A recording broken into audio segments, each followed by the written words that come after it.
महापरमहंसाय स्वादित चरण कमल चिन्ह मकरंदाय भक्तजन मानस निवासाय श्री रामचंद्राय नमः।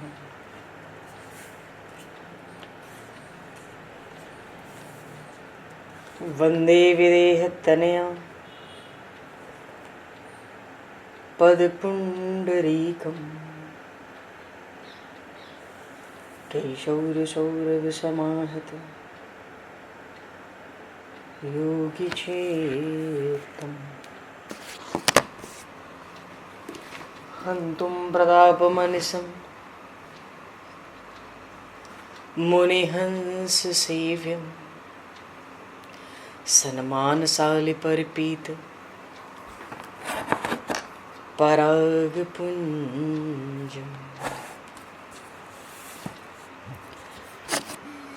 यत्र यत्र रघुनाथकीर्तनं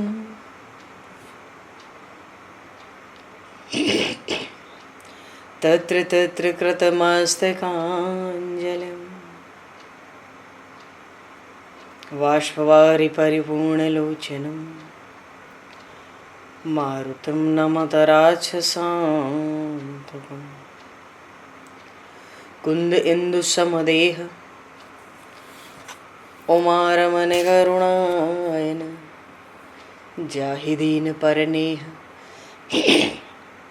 करहु कृपा मर्दन मयन।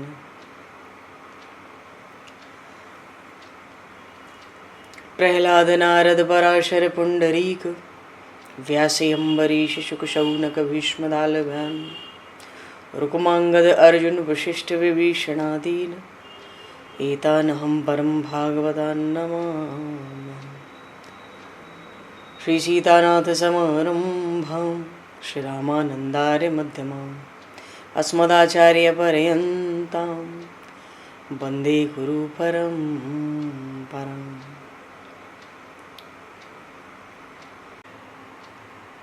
भक्त भक्ति भगवंत गुरु चतुर्नाम वपु एक तिनके पद वंदन के नाशहि विघ्न अनेक। श्री गुरु चरण सरोज रज निज मन मुकुर सुधार वरणो रघुवर विमल यश जोदायक फलचार। हरिशरण।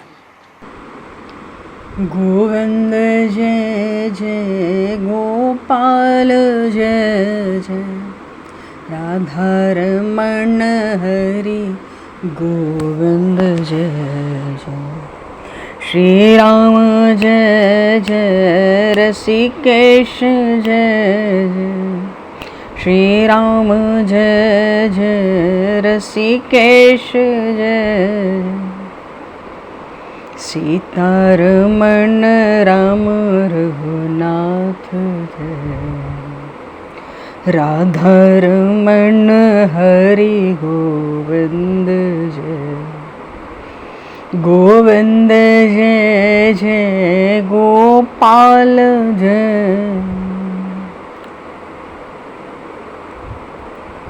गोविंद जय जय गोपाल जय राधारमण हरि गोविंद जय। सीतारमण राम रघुनाथ जय सीतारमण राम रघुनाथ राधारमण हरि गोविंद जय जय। बोलिए श्याम रामचंद्र भगवान की संपूर्ण राम दरबार की। श्री गौरी शंकर भगवान की जय। श्री बांके बिहारी लाल की जय। श्री वृंदावन प्रेम धाम की जय। श्री पंढरीनाथ भगवान की जय। सब संतन की जय, सब भक्तन की जय, समस्त वैष्णवन की जय, समस्त पूर्वाचार्य चरणन की जय, समस्त संप्रदाचार्यन की जय। श्री सद्गुरुदेव भगवान की। गंगा मैया की जय, जमुना मैया की जय, सरजू मैया की जय, गौ माता की जय, तुलसी माता की जय, पृथ्वी माता की जय, काशी महारानी की जय। जय जय श्री सीताराम, जय जय श्री राधे श्याम। नमः पार्वती पते, हर हर महादेव। अनंत कोटि ब्रह्मांड नायक सर्वेश्वर पूर्ण परात्पर ब्रह्म, असंख्य कल्याण गुणगण निलय, भक्त वांछा कल्पतरु, शरणागत वत्सल भक्त वत्सल दीनबंधु दया सिंधु, भगवान श्री हरि की महती कृपा करुणा से शनिवन जी महाराज की परम पावन भावमयी सन्निधि में, महापुरुषों की भावमयी उपस्थिति में एवं आप सभी श्रद्धालु भक्त वैष्णवों की मंगल सन्निधि में मानव जीवन का सर्वोत्कृष्ट फल भगवत गुणगान, भगवत स्मरण का आनंद हम सभी इस संवत 2081 के श्रावण मास में भगवान श्री गौरी शंकर की असीम अनुकंपा से, प्रभु की असीम कृपा से इस श्रावण मास में भगवान शिव की महिमा का स्मरण चिंतन करते हुए आनंद लाभ प्राप्त करने जा रहे हैं। सर्वप्रथम आप सभी भक्तजनों के श्री चरणों में भगवत भाव से सादर वंदन, सादर नमन। आप सभी को भी यथा योग्य जय श्री राम, जय जय श्री राधे हरि शरणम, जय श्री राम जी की जय। श्री सीताराम।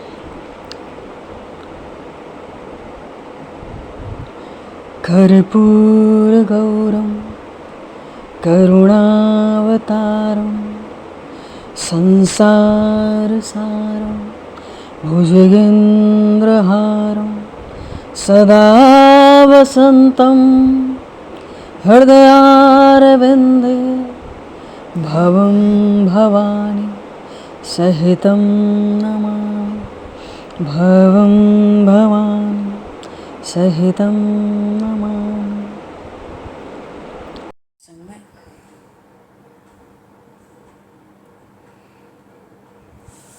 श्री सूत जी महाराज ने श्री शिव महापुराण की कोट रुद्र संहिता के अंतर्गत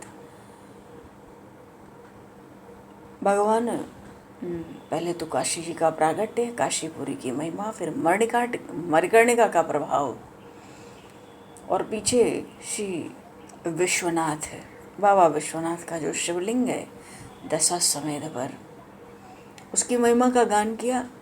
क्योंकि आज जिनको हम श्री काशी विश्वनाथ भगवान कहते हैं, बोलिए श्री गौरी शंकर भगवान की जय, श्री काशी विश्वनाथ भगवान की जय, श्री काशीपुरी की जय।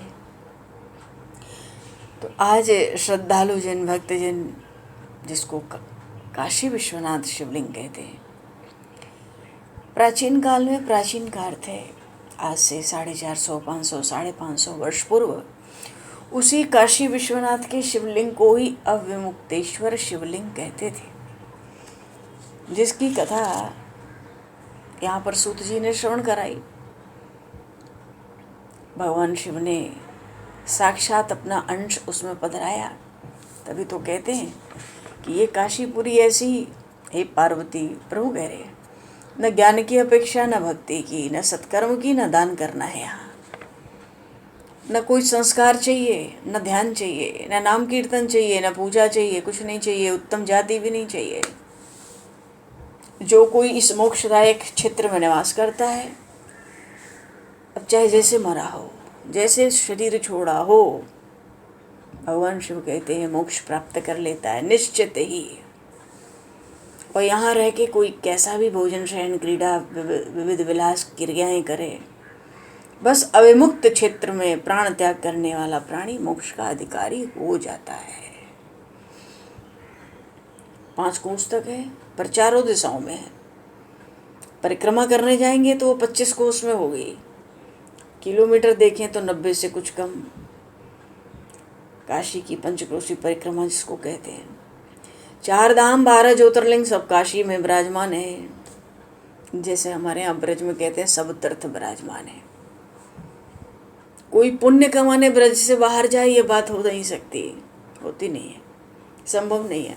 हाँ, दर्शन की इच्छा है, कामना है, कोई जाए, ठीक बात है। मानो यहाँ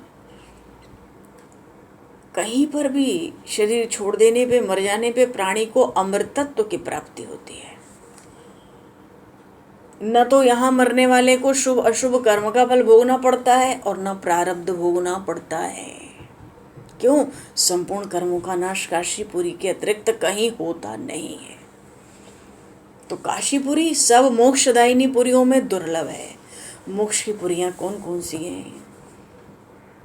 अयोध्या, मथुरा, माया, माया कहते हैं हरिद्वार को, काशी, कांची तमिलनाडु में,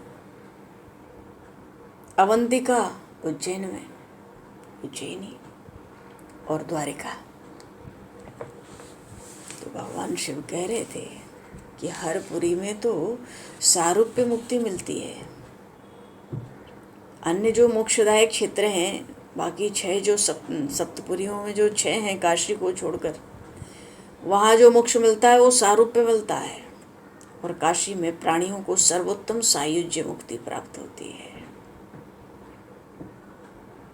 जिनकी कहीं कोई गति नहीं, उनके लिए वाराणसी पुरी ही गति है। इसलिए देवता भी यहाँ मृत्यु की इच्छा करते हैं। तो अविमुक्तेश्वर लिंग साक्षात भगवान शिव का अंश। भगवान ने कहा उस शिवलिंग को, तुम मेरे इस क्षेत्र का कभी त्याग नहीं करना। हाँ, जब प्रलय काल आता है भगवान शिव अपने त्रिशूल पर रख लेते हैं और फिर सृष्टि जब होती है वहाँ सर्ग प्रकट कर देते हैं, त्रिशूल से नीचे उतार देते हैं काशी को। ब्रह्मा का एक दिन होता है, प्रलय होती है, पर काशी का नाश नहीं होता, क्योंकि कर्मों का कर्षण कर देती है, कोई कर्म बचता ही नहीं है यहाँ। तो ऐसे काशी विश्वनाथ की बड़ी भारी महिमा। देखो, मुक्ति, शास्त्रों में मुक्ति के 6 भेद कहे गए हैं। सारष्टि, सालोक्य, सारूप्य, सामीप्य, साम्य और सायुज्य।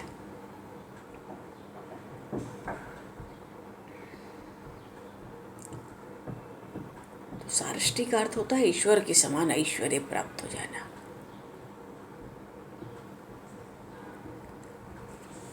सालोक्य का अर्थ है ईश्वर के समान लोक की प्राप्ति कर लेना। सारूप्य, ईश्वर के समान रूप की प्राप्ति। अन्य मोक्षदायक क्षेत्रों में यही मुक्ति प्राप्त होती है, ईश्वर के समान रूप की प्राप्ति। नारद जी आए थे ना रामचरितमानस में प्रसंग है बालकांड में, रूप मांगने, प्रभु जी अपना रूप दो और ब्याह करना है। तो जो अपने समान जो रूप है ये सारूप्य मुक्ति है। और सामीप्य, फिर तो निरंतर ही परमात्मा के निकट रहने का सौभाग्य बना रहता है। और साम्य मुक्ति होती है ईश्वर के समान समता की प्राप्ति।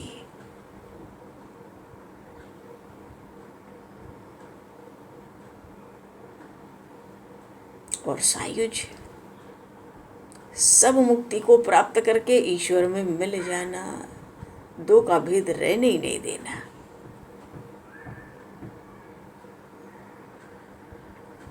पर विशेष रूप से 4 प्रकार के मोक्ष कहे जाते हैं। अच्छा, आगे के प्रसंग में सूत जी महाराज कथा सुनाए। सूत जी ने ऋषियों से कहा, हे शौनक आदि ऋषियों, संक्षेप में इतना समझो कि इस काशीपुरी का और विश्वेश्वर लिंग का असीम महात्मा है। शास्त्रों में ये जो आज काशी विश्वनाथ प्रभु हैं, शास्त्रों में इनका नाम विश्वेश्वर भी मिलता है, विश्वेश्वर लिंग। तो विश्वेश्वर का अर्थ भी विश्व का ईश्वर ही हुआ और विश्व का नाथ भी विश्व का ईश्वर ही हुआ। आज से 450, 500, 550, 600 वर्ष पूर्व पंडा पुजारियों ने इनका नाम अविमुक्तेश्वर महादेव से उन शास्त्रों में वर्णित विश्वेश्वर के आधार पर विश्वनाथ रख दिया। यहाँ भोग और मोक्ष सब प्रदान होता है भगवान बाबा विश्वनाथ के दर्शन से। अच्छा, इसके पीछे सूत जी ने, क्योंकि इस शिव महापुराण की कोटि रुद्र संहिता में भगवान 12 ज्योतिर्लिंगों का वर्णन है और खूब रसमय वर्णन है, और जितना रसमय वर्णन है उतना विस्तार भी है, बड़े विस्तार से। इसके आगे सूत जी ने त्र्यंबकेश्वर ज्योतिर्लिंग के महात्मा का वर्णन करते हुए कहा,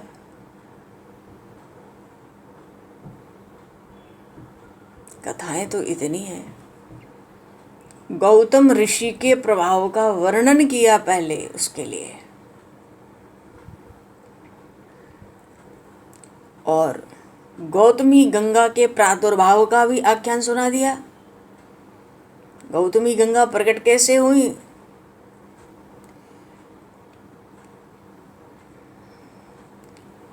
क्योंकि महाराष्ट्र में स्थित त्र्यंबकम बहुत भारी महिमा कही गई है। ये ज्योतिर्लिंग गोदावरी नदी से गोदावरी नदी के पास में ही है, कह लें नासिक जिले में ही पड़ जाता है। तो इस त्र्यंबकेश्वर महादेव जो हैं, इनके पास में जो पर्वत है, सबसे पास में ब्रह्मगिरी, इसी पर्वत से गोदावरी नदी शुरू होती है। भगवान शिव का एक नाम है त्र्यंबकेश्वर। नाम जैसे 1000 नाम होते हैं, 108 नाम होते हैं, वैसे ही कहा जाता है कि भगवान शिव को गौतम ऋषि और गोदावरी नदी के आग्रह पर यहाँ ज्योतिर्लिंग रूप में रहना पड़ा। चलो कथा भी होने दो। एक बार महर्षि गौतम, देखो जी कथाएं तो खूब हैं।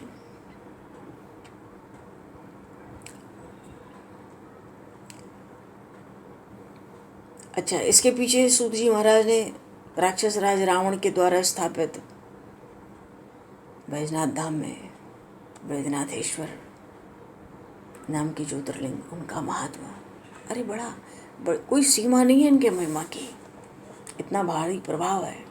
फिर इधर द्वारिका में नागेश्वरनाथ, सोमनाथ, और इधर घुष्मेश्वर महादेव, ये भी इधर ही आ जाते हैं पर दूर है। और इधर रामेश्वरनाथ, मानो जितने ज्योतिर्लिंग हैं सबका आविर्भाव और सबका महात्मा प्रकट किया। तो त्र्यंबकेश्वर महादेव की कथा सुनाते हुए कहते हैं कि एक बार महर्षि गौतम ने, जहाँ रहते थे महर्षि गौतम, अहिल्यावन जो है, जो रामचरितमानस में वर्णित है, उनका जो तपोवन था, उन महर्षि गौतम के आश्रम में, उस तपोवन में रहने वाले ब्राह्मणों की पत्नियां किसी बात पर उनकी धर्मपत्नी अहिल्या से नाराज हो गईं। तो सब ब्राह्मणियों ने अपने अपने ब्राह्मणों को ऋषि गौतम का अपकार करने के लिए प्रेरित किया। अब भाई ब्राह्मण ऋषि गौतम का अपकार कैसे कर सकते हैं? गणेश जी की आराधना की। प्रसन्न हो गए गणेश जी महाराज, बोलिए श्री गणेश जी महाराज की जय। गणेश जी ने कहा वर मांगो। ब्राह्मणों ने कहा कि प्रभु यदि आप प्रसन्न हो तो किसी प्रकार गौतम ऋषि को इस आश्रम से बाहर निकाल दो।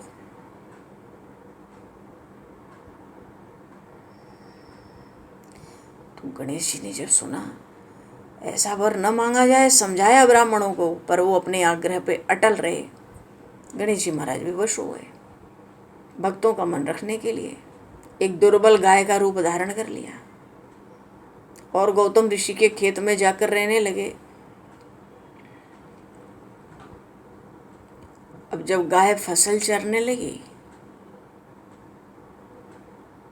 तो ऋषि बड़ी नम्रता से हाथ में तृण लेकर उसको हाँकने के लिए लपके। कहाँ तो तृणों का स्पर्श हुआ। तृण क्या होते हैं? घास फूस। गाय वहीं मर के गिर पड़ी। अब तो हाहाकार मच गया। अब गौतम ऋषि ने कैसे बड़ी नम्रता से घास फूस लेके हाँकने की कोशिश की थी। सारे ब्राह्मण इकट्ठा हो गए। गौ हत्या लग गई। महर्षि गौतम को भर्त्सना आरंभ हो गई। महर्षि गौतम बड़ा प्रभाव है, बड़े आश्चर्य, बड़े दुखी। तो सब ब्राह्मणों ने कहा कि तुमको ये आश्रम छोड़ के कहीं दूर जाना चाहिए। अब आप यहाँ से चले जाएं, आपको गौ हत्या लगी है। क्योंकि गौ हत्यारे के पास रहने से हमें भी तो पाप लगेगा। अब विवश हो गए महर्षि गौतम। गाय तो मरी गई, कुछ कह नहीं सकते थे। अपनी पत्नी अहिल्या को लिया, वहाँ से एक कोस दूर जाकर रहने लगे। वो ब्राह्मणों ने वहाँ भी रहना दूभर कर दिया। क्यों? अब तो गौ हत्या के कारण आपको अब वेद पाठ यज्ञ आदि के कार्य करने का अधिकार ही नहीं रह गया। तो महर्षि गौतम ने ब्राह्मणों से कहा, भाई आप लोग ही अब मेरे प्रायश्चित और उद्धार का उपाय बताएं। तो ब्राह्मणों ने क्या कहा कि हे गौतम, आप अपने पाप को सबको बताते हुए 3 बार पूरी पृथ्वी की परिक्रमा करो, फिर लौटकर यहाँ 1 महीने का व्रत करो। इसके बाद जो ब्रह्मगिरी पर्वत है 101 परिक्रमा करो, तब आपकी शुद्धि होगी। या यहाँ गंगा जी को लाकर उनके जल से स्नान करके 1 करोड़ पार्थिव शिवलिंग से भगवान शिव की आराधना करो। अब फिर गंगा जी में स्नान करो।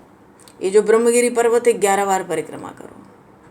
फिर 100 घड़ों से पवित्र जल से पार्थिव शिवलिंग को स्नान कराओ, तब आपका उद्धार होगा। तो पाप से भी छूटने का उपाय बताया, उद्धार भी बताया। अब ब्राह्मणों के कहे अनुसार महर्षि गौतम सब कार्य करके पूरे कर लिए।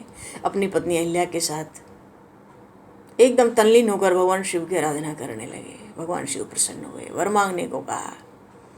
महर्षि गौतम ने कहा, भगवान मैं यही चाहता हूँ कि आप मुझे गौ हत्या के पाप से मुक्त कर दें। भगवान शिव ने कहा, अरे गौतम, तुम तो सर्वथा निष्पाप हो। गौ हत्या का अपराध तो तुम पर छलपूर्वक लगाया गया था, और छलपूर्वक ऐसा करने वाले तुम्हारे आश्रम के ब्राह्मणों को मैं दंड देना चाहता हूँ। महर्षि गौतम ने कहा, भगवान उन्हीं के बहाने तो मुझे आज आपका दर्शन प्राप्त हुआ, तो उन्हें मेरा परम हित समझकर आप उन पर क्रोध ना करें। बहुत से ऋषि मुनि देवता आए, एकत्र हुए। उन सब ने महर्षि गौतम का अनुमोदन ही किया। यही प्रार्थना की, भगवान शिव सदा ही आप यहाँ, प्रार्थना की, आग्रह किया महर्षि गौतम ने, आप सदा ही यहाँ निवास करें। तो मान ली भगवान शिव ने बात। वही ब्रह्मगिरी पर्वत के निकट ही, वहीं गोदावरी के निकट ही आज भी त्रयंब ज्योतिर्लिंग के नाम से भगवान शिव वहाँ विराजमान हुए। वो गौतम ऋषि के द्वारा गंगा जी लाई गई, तो वो गंगा भी पास में गोदावरी नाम से प्रवाहित होने लगी। तो ये जो त्र्यंबकेश्वर महादेव है ना, त्रयंब ज्योतिर्लिंग समस्त पुण्यों को प्रदान करने वाला है। बोलिए श्री त्र्यंबकेश्वर महादेव की जय। तो महर्षि गौतम का क्या प्रभाव रहा। और गौतमी गंगा, क्यों गौतम ऋषि जी गंगा को लाए, गोदावरी नाम से निकट ही बहने लगी। और ब्रह्मगिरी पर्वत पास में है। तो मानो इस तरह से भगवान शिव ने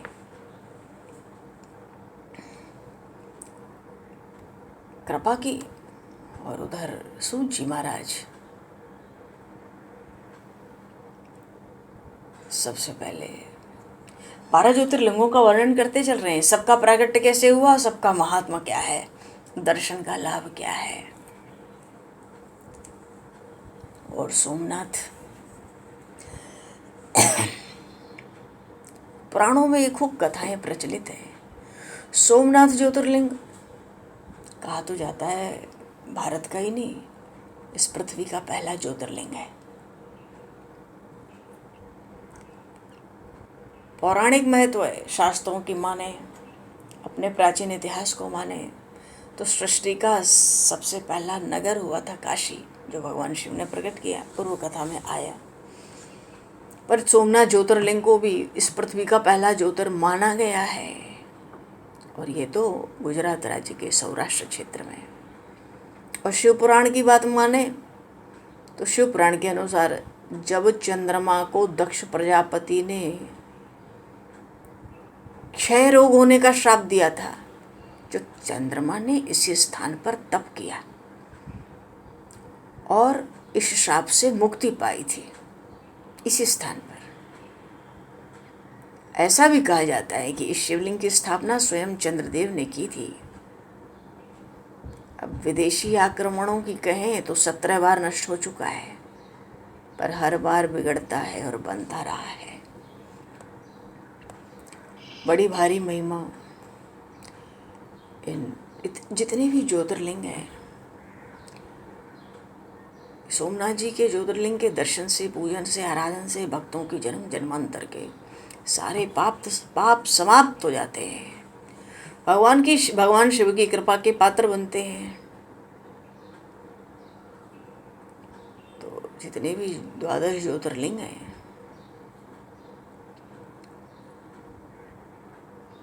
और ये जो जहाँ समंदर के तट पर सोमनाथ जी हैं, इसी क्षेत्र को पहले प्रभास क्षेत्र के नाम से जाना जाता था। भगवान श्री कृष्ण को द्वारिका डुबोनी थी, श्राप लग गया था, मूसल प्रकट हुआ था द्वारिका में, सब भयभीत थे। पहले तो भगवान श्री कृष्ण से छिपाया, पर वो परमात्मा की तो सब लीला। द्वारिका नष्ट होने वाली है, बड़े बड़े ऋषियों का श्राप मिल गया था। तो भगवान श्री कृष्ण ने सोचा कि भाई अब तो पृथ्वी पे यही अभिमानी रह गए यदुवंशी, इनका भी उपसंहार करके चलूं। लोग अपने कुल को बढ़ाते हैं, भगवान श्री कृष्ण ने सबका समापन कर दिया। तो सबको प्रभास क्षेत्र ले गए थे ना, भागवत में कथा आती है। ये प्रभास क्षेत्र यही है जहाँ पर सोमनाथ मंदिर आज विराजमान है। बोले श्री सोमनाथ महादेव की जय। सबको सोमनाथ में ले गए, वहाँ सबको लड़ा भिड़ा दिया आपस में, और यहीं पर भगवान श्री कृष्ण ने जरा नामक व्याध के बाण को निमित्त बनाकर अपनी लीला का संवरण किया था। पुराण में कथा आई सोमनाथ ज्योतिर्लिंग की। दक्ष प्रजापति की 27 कन्याएं थीं, सबका विवाह चंद्रदेव से। पर चंद्रदेव का अनुराग विशेष रूप से केवल रोहिणी के प्रति, इसीलिए उस दक्ष ने, क्योंकि अन्य कन्याएं अप्रसन्न थीं दक्ष प्रजापति को, सब कन्याओं ने अपना दुख अपने पिता को सुनाया। बहुत समझाया भी चंद्रदेव को दक्ष प्रजापति ने, पर मानो रोहिणी जी के वशीभूत हों वो चंद्रदेव, कोई प्रभाव ही नहीं पड़ता। अंत में दक्ष क्रुद्ध हुए, क्षयग्रस्त होने का श्राप दिया। तत्काल चंद्रमा क्षयग्रस्त हुए। पृथ्वी पर जो अमृत और शीतलता की वर्षा होती है चंद्रदेव से, वो तो सब काम रुक गया, चारों ओर त्राही त्राही। चंद्रमा भी बड़े दुखी चिंतित। तो इंद्रादि देवता महर्षि वशिष्ठ उनके उद्धार के लिए ब्रह्मा जी पे पहुंचे। ब्रह्मा जी ने शाप से छूटने का उपाय बताया। प्रभास क्षेत्र में जाओ, मृत्युंजय भगवान शिव की आराधना करो, उन्हीं की कृपा से शाप नष्ट होगा, तुम रोग मुक्त हो जाओगे। पहुंच गए प्रभास क्षेत्र, आराधना पूरी की, घोर तपस्या, 10 करोड़ बार मृत्युंजय मंत्र जपा था चंद्रदेव ने। भगवान शिव प्रसन्न हुए। वो तो खुद ही मृत्युंजय है, अमरत्व का वरदान दे दिया, तुम शोक मत करो, तुम्हारा शाप छूट जाएगा। और ऐसा उपाय करूंगा, प्रजापति दक्ष के वचनों की भी रक्षा हो जाएगी। भगवान शिव तो भगवान शिव ही हैं जी। तो वही मेरा भी रोग छूट जाए और दक्ष के शाप की भी रक्षा। दक्ष ने तो 6 नाश होने का शाप ही दिया है, नष्ट होने का। तो वहाँ शिव ने कहा ठीक है ना, कृष्ण पक्ष में प्रतिदिन तुम्हारी एक एक कला क्षीण होगी, तभी तो अंधेरा होता जाता है रात को। और शुक्ल पक्ष में उसी क्रम से तुम्हारी एक एक कला बढ़ जाएगी। जब जब पूर्णिमा आएगी तुम पूर्ण चंद्रत्व प्राप्त कर लोगे। अब तो सब लोग के प्राणी प्रसन्न हो गए। चंद्रमा फिर से, वो चंद्रदेव 10 दिशाओं में अमृत वर्षण करने लगे। तो बड़े प्रसन्न हुए चंद्रदेव और सब देवताओं से भगवान के साथ भगवान शिव से प्रार्थना की कि आप माँ पार्वती के साथ सदा के लिए प्राणों के उद्धार के लिए आप यहाँ निवास करें। सब प्राणियों का उद्धार होगा तभी तो प्राणों का उद्धार होगा। भगवान शिव ने प्रार्थना स्वीकार की, ज्योतिर्लिंग के रूप में माँ पार्वती के साथ तभी से यहाँ रहने लगे। तो ये जो पवित्र प्रभास क्षेत्र है, प्रभास क्षेत्र में ही स्थित है ये सोमनाथ ज्योतिर्लिंग। बोलिए श्री सोमनाथ महादेव की जय। तो इन सोमनाथ ज्योतिर्लिंग की महिमा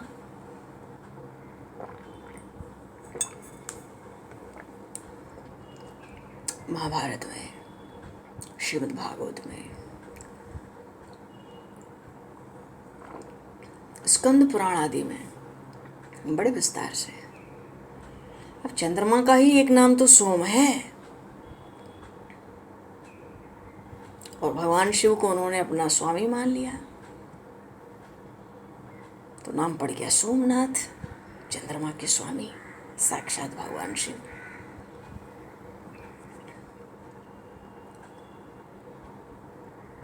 ऐसे ही श्री मल्लिकार्जुन पर्वत पर, आंध्र प्रदेश में कृष्णा नदी के तट पर श्रीशैल नाम का पर्वत है। ये जो श्रीशैल पर्वत है ना, इसकी महिमा इतनी मानो भगवान शिव का कैलाश पर्वत हो। अनेकों धार्मिक शास्त्र इसके धार्मिक और पौराणिक दोनों महत्व की व्याख्या करते हैं।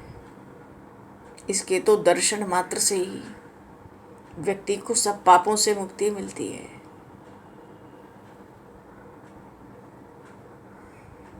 तो इस शैल पर्वत पर एक ज्योतिर्लिंग है, पौराणिक कथा है, और उस पर्वत पर आकर भगवान शिव का पूजन करने से मनुष्य को अश्वमेघ यज्ञ के समान फल प्राप्त होता है।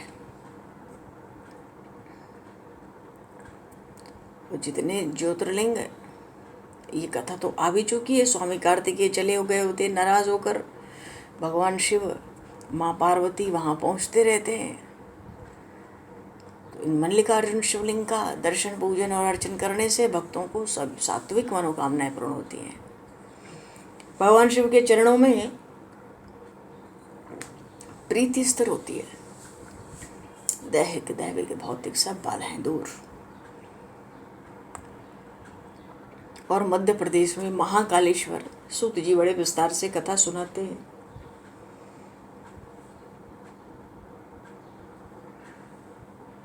उज्जैन नगरी तो मध्य प्रदेश की धार्मिक राजधानी है, जैसे भारतवर्ष की सांस्कृतिक राजधानी है काशी।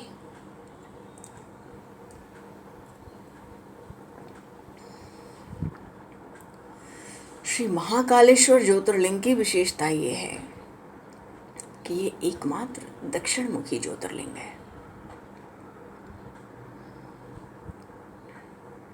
और यहाँ प्रतिदिन सुबह की जाने वाली जो भस्म आरती, बड़ी विलक्षण भस्म आरती होती है, विश्व भर में प्रसिद्ध है। अगर महाकालेश्वर की पूजा की जाए तो विशेष रूप से आयु की वृद्धि और हमारी आयु पे आए हुए संकट को टालने के लिए इनके पूजन का विशेष महत्व ये है, आयु की वृद्धि। और उस वृद्धि में जो संकट आवे इनके भी विशेष पूजन से टल जाते हैं। उज्जैन के लोग तो मानते हैं ये महाकालेश्वर ही हमारे राजा हैं, ये ही उज्जैन की रक्षा करते हैं। बोलिए श्री महाकालेश्वर महादेव की जय। क्षिप्रा नदी के तट पर इसी को अवंतिकापुरी भी कहते हैं। मोक्षदायिनी पुरियों में एक है।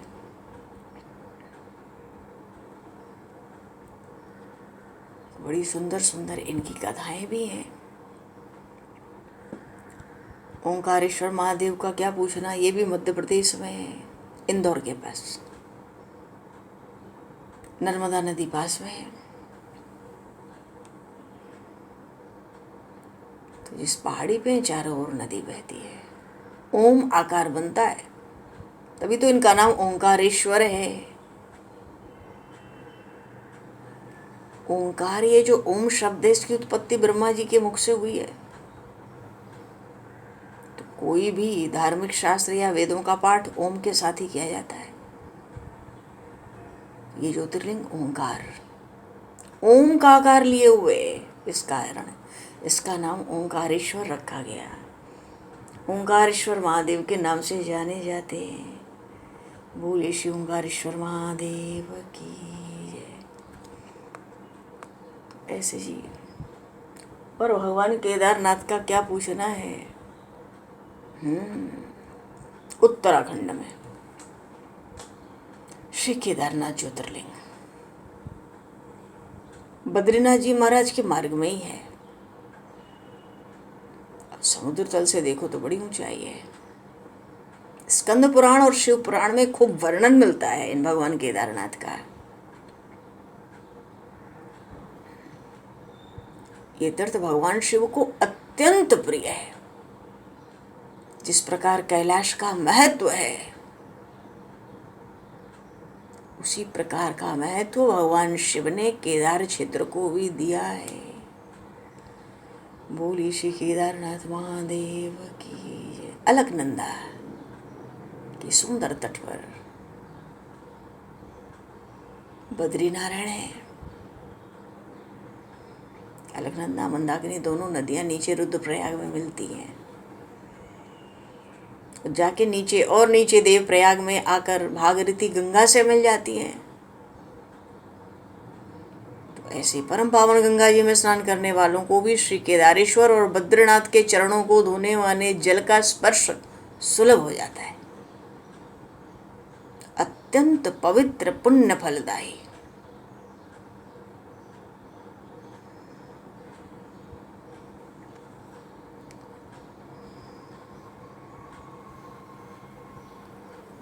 अत्यंत पुण्यदायी।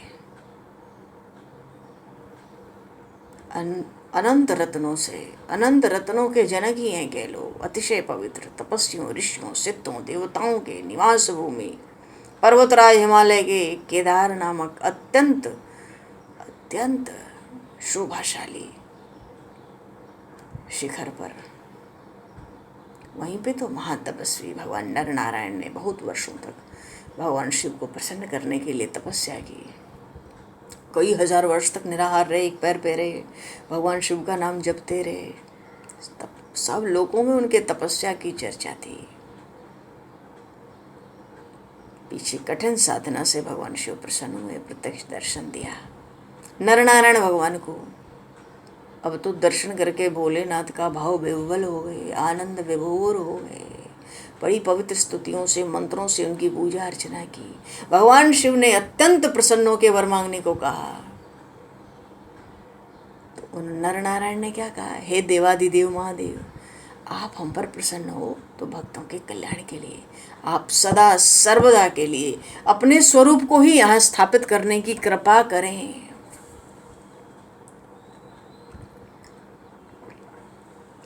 केदारनाथ में अंश ने कहा स्वरूप स्थापित करो, फिर वो स्थान तो अत्यंत पवित्र उठेगा ना। और जो आपका दर्शन करें, पूजन करें, उनको आपकी अविनाशी भक्ति प्राप्त हो, तो सबका कल्याण हो, उद्धार हो। इसलिए आप हमारी प्रार्थना स्वीकार करें। भगवान शिव ने स्वीकार कर लिया। केदार नाम का जो हिमालय का शिखर है उसी पर स्थित है केदारेश्वर ज्योतिर्लिंग। बोलिए श्री केदारनाथ भगवान की जय। भगवान शिव की भक्ति, मोक्ष की प्राप्ति, परमात्मा की भक्ति, सब कुछ यहाँ प्राप्त होती है। बोलिए श्री भक्तवत्सल भगवान की जय, श्री गौरी शंकर भगवान की जय। रामेश्वर ज्योतिर्लिंग की कथा सबको पता है। भगवान शिव, भगवान राम ने तभी तो उनका नाम रामनाथ स्वामी है। मानो उसके साथ ही रामेश्वर जी का प्रागट्य महिमा, घुष्मेश्वर जी का आविर्भाव महात्मा, सब जगह स्नान की महिमा, मानो 12 ज्योतिर्लिंगों की बड़ी सुंदर कथाएं सुनाई। उन कथाओं का श्रवण करने से सबकी कामनाएं पूर्ण होती हैं और भोग और मोक्ष भी प्राप्त होते हैं। बोलिए श्री गौरी शंकर भगवान की जय, श्री शिव महापुराण की जय।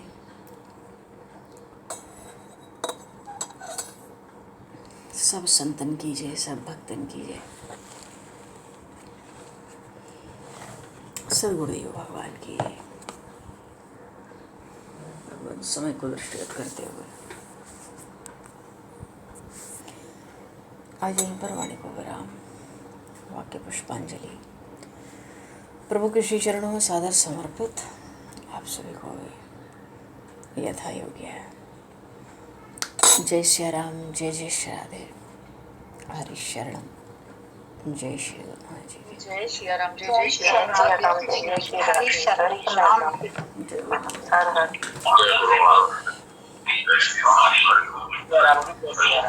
जय हो। बोलो भगवान जो कोई बोलना चाहे। जय श्री राम।